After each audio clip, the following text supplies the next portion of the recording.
پیغمبر صلی الله علیه وسلم به د اختر په منځ کې په اولني رکعت کې 7 تکبیرونه وي او په دویم کې به 15 وي.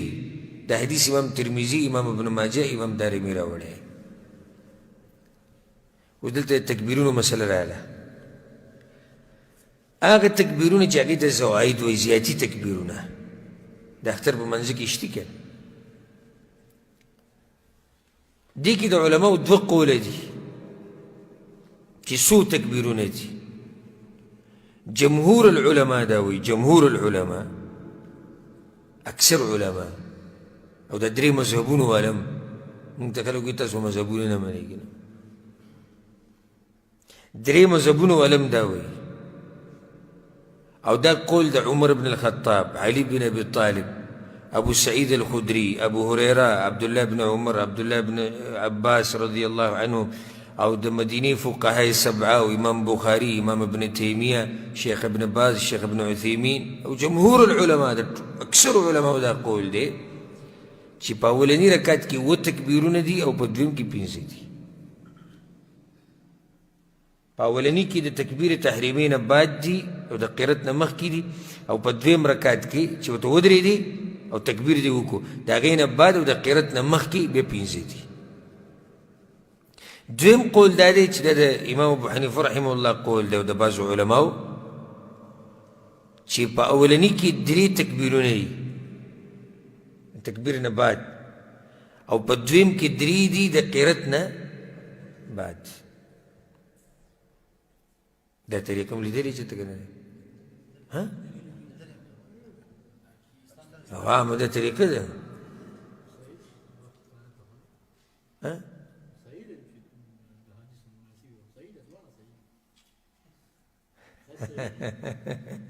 نو مسله خو واوره که نه اول خو مسله واوره. زما تاسو نه تپوس کوم ما دا طریقه تاسو ته معلومه ده که نه ده؟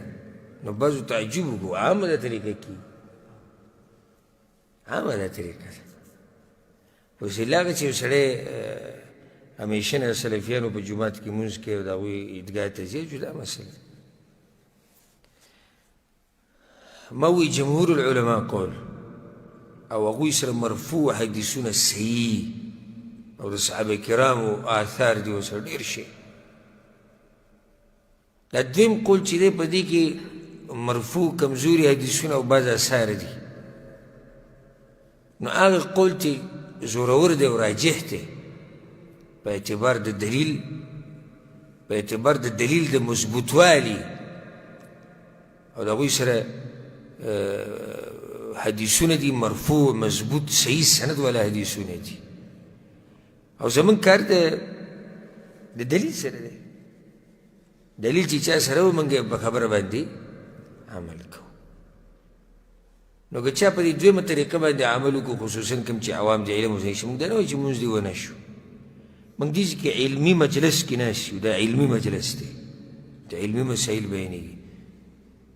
راجح قول چې هغوی سره مضبوط دلایل دي هغه د جمهور العلماء قول دی، د اکثر علماو، د اکثر امامان، چې اولني رکعت کې 7 تکبیرونه دي او په دویم کې 15. نو څو شو ټول؟ په اولني کې څو شو؟ د تکبیر تحریمي سره 8 شو، او په دې دویم کې دغه تکبیر سره چې تکبیر القیام ورته وایي د ودرېدو د تکبیر، د هغې سره څو شو؟ 6 شو. تکبیر تحریمات چې ته مانځه کې ویل الله اکبر، دا خو تکبیر تحریمات بې دې نه بعد ووایي، اگر که دا مسله مې اختلافي ده، بعض علما وایي و د هغې سره دي. هو الله اعلم، دلایلونه دې زیات ښکاري. بعض علما هغې له ترجیح ورکوي، بعض دې له ترجیح ورکوي چې دا د هغې نه علاوه دي ووایه. الله اکبر به ووایي، بیا به د هغې نه بعد 7 تکبیرونه وي. بیا چې کله د اولني رکعت نه دویم ته راپاسي الله اکبر تکبیر القیام ورته وایي، چې دا یې وکړو د دې نه بعد بیا 15 تکبیرونه دي. دلته دا مسله چې د دې حکم څه دی، دا واجب دی که سنت دی؟ نو دا سنت دی د دلایلو په رڼا کې. حکم د دې تکبیراتو څه دی؟ دا سنت دی.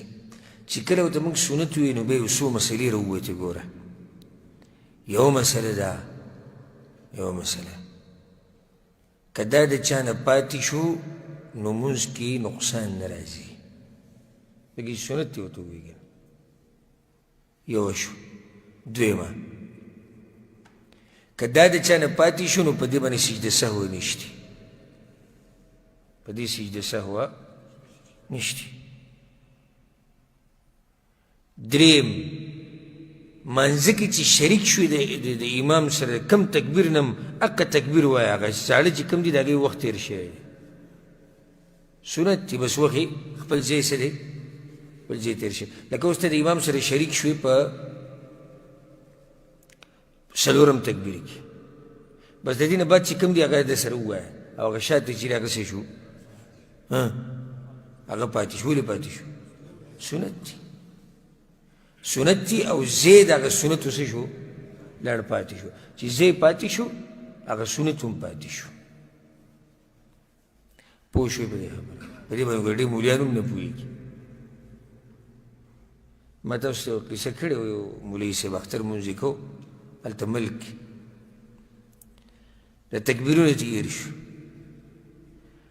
نو بیا خو خلک هم غلي پاتې شوي دي څو غریبان هلته ما تاسو ته وایي چې د اکثر مسلې په دې خلک نه پوهېږي تکبیرونه چې هېر شو په دې تحیت باندې ناست سلام یې ګرځو دکه ټیم اله ایمان وایه تکبیرونه هېر دي